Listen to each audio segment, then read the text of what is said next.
প্ৰত্যেক লগ পাব পাৰোঁনে তোমাক বাসুদেৱ অগছে মানে আজি কিবা কাৰ্যতে অসুস্থ মানে চলি কৰিছনে তুমিয়েই নেকি গৌৰৱৰ প্ৰধান সেনাপতি মই গৌৰৱৰ প্ৰধান সেনাপতি বাৰু কোৱাচোন মুক্ত কৰিবলৈ তোক তোৰ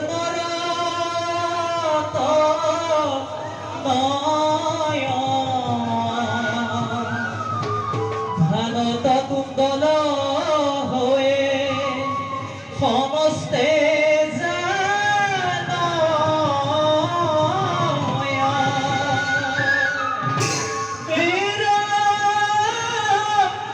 পতনত কিবা হৈ কহানিষ্ট কৰি অন্ন বিনে পানী ৰজি